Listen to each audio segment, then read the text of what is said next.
فاطمة الزهراء، أنا ابن سيدة النساء، أنا ابن الطهر. أعوذ بالله من الشيطان اللعين الرجيم. بسم الله الرحمن الرحيم. الحمد لله رب العالمين، وأفضل الصلاة وأتم التسليم على المبعوث رحمة للعالمين محمد وآل بيته الطيبين الطاهرين. اللهم صل على محمد وآل بيته الطيبين الطاهرين. Taban, tukiwa katika msururu na mlolongo huu wa vipindi vyetu ambavyo vinamuelezea Sayyidatu Nisa'il Alamin Fatimatu Zahra salamullahi alaiha. Tulielezea katika kipindi kilichopita kwa mukhtasar matukio yaliyotokea baada ya kufariki Mtume Muhammad sallallahu alayhi wa alihi wasallam.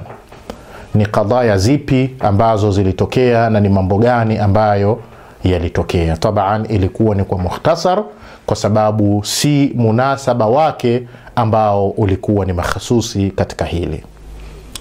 Leo hii tukiwa katika msururu huu tutajaribu kuelezea tofauti ya baadhi ya riwaya. Taban, hatutoziingia kwa kina hizi riwaya, kwamba Bibi Fatima baada ya kufariki Mtume Muhammad sallallahu alayhi wa alihi wasallam aliishi kwa muda gani.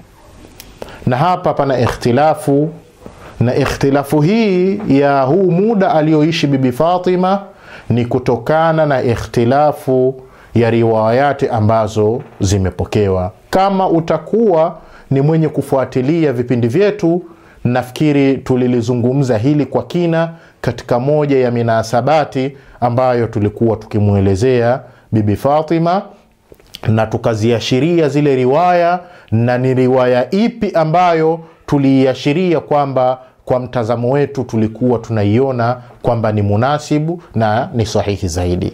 Leo hii taban nitaziashiria tu hizi ikhtilafati kwa juu. Baadhi ya riwaya zikiwa zinaonyesha kwamba Bibi Fatima baada ya kufariki Mtume Muhammad sallallahu alayhi wa alihi wasallam aliishi kwa muda wa siku 40.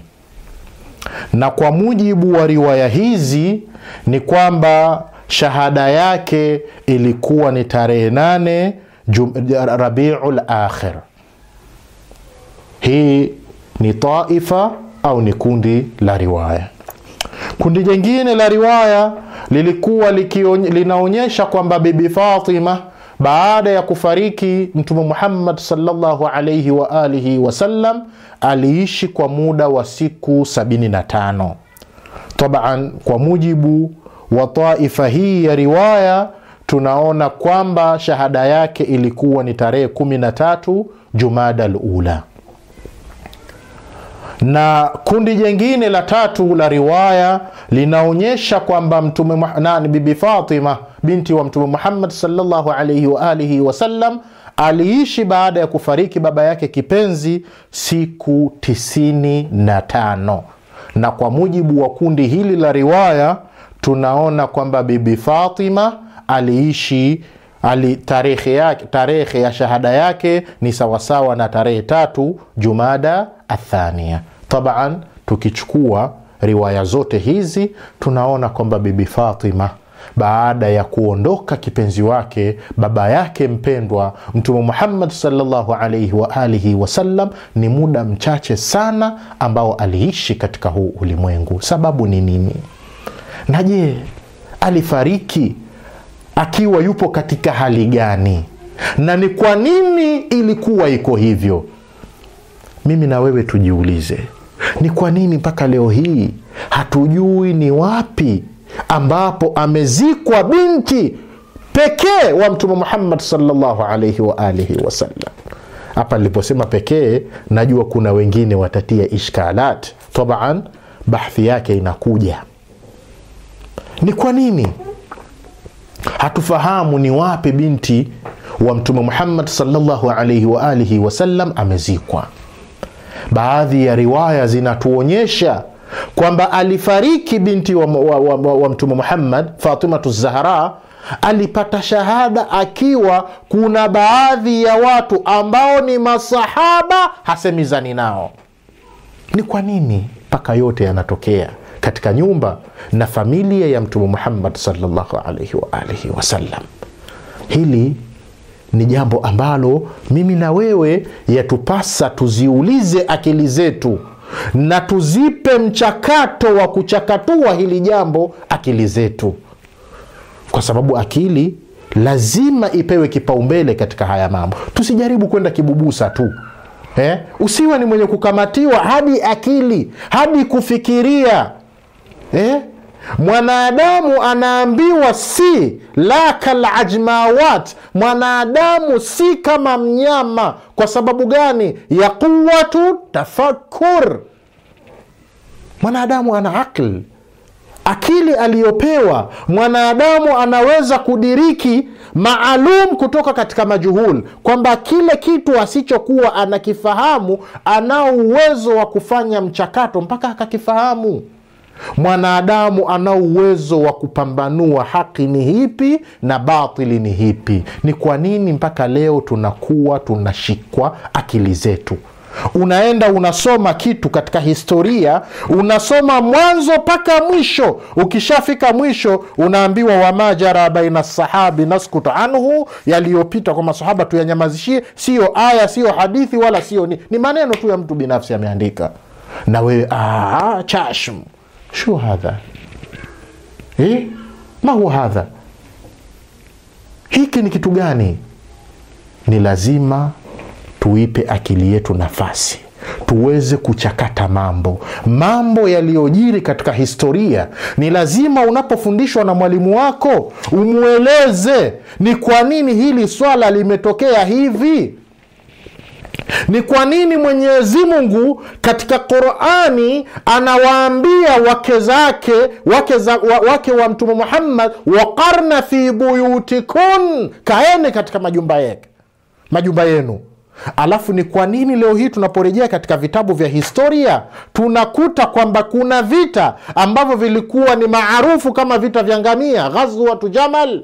Kiongozi na kinara wa vita hivyo alikuwa ni mmoja katika wake wa Mtume Muhammad sallallahu alaihi wa alihi wasallam. Ni kwa nini? Hili swala ni lazima, kama ni mtu mwenye akili umuulize hata mwalimu wako.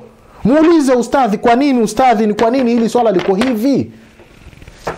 Atakwambia hizo fikra za mashia. Shu hadha? Fikra za mashia, vitu vimeandikwa katika vitabu vya maulama wakubwa wa ahli sunna wal jamaa. Mtu anakuja na kuambia hizo fikra za mashia. Basi kama ni hivyo, wote wakina Suyuti, wakina Tabari, wote wale walikuwa ni mashia. Kwa sababu ndio vimeandikwa. Wakina Bukhari wameviandika katika vitabu vyao vya hadithi, Sahihu al-Bukhari. Akina Muslim wameviandika, At-Tirmidhi ameviandika, Ibn Majah ameandika, An-Nasai ameandika, Sihahu sita zote ukija unakuta yale mambo yameandikwa. Unapokuja kuongea unaambiwa hizo ni fikra za mashia. Akili lazima huifungue. Watukufu wa Islamu, sasa hivi tunaona sasa, baada ya lile tukio la Saqifa lililotokea kama tulivyosema, baada ya kutokea tukio lile la Saqifa, ikawa kadhia ni kwamba ni lazima watu waende wakatoe bai'a kwa khalifa wa kwanza Abu Bakar. Ni lazima. Miongoni mwa watu ambao walikataa kutoa bai'a ni Ali bin Abi Talib salawatullahi wasalamuhu alayhi. Tabaan tutanukuhu riwaya kutoka katika vitabu vya ahli sunnati wal jamaa. Na hii kadhia ya kutiwa moto nyumba ya Bibi Fatima binti wa Mtume Muhammad sallallahu alayhi wa alihi wasallam, nitaanza na riwaya 4. Riwaya ambayo imepokelewa na At-Tabari na vile vile katika Tarikhu Tabari, na vile vile nitakuja kuisoma riwaya iliyopokewa na Ibn Shaiba, na vile vile nitakuja kusoma baadhi ya matukio ambayo yanaonyesha kwamba khalifa wa kwanza, kabla punde kidogo tu ya kufariki alijutia yeye mwenyewe tukio hili alilolifanya kwa binti wa Mtume Muhammad sallallahu alayhi wa alihi wasallam, Fatimatu Zahra salamullahi alaiha. Tukiwa tunaanza na riwaya aliyoipokea At-Tabari katika kitabu chake Tarikhu Tabari juzuu ya 3 ukurasa wa 202. Riwaya hii inasemaje? Taban muda wetu umeisha. Insha Allah katika halaka inayofuata tutakuja kuiangalia kwa upana zaidi riwaya hii na kuichambua kwa kina zaidi. Wa sallallahu ala Muhammadin wa ali baitihi at-tayyibin.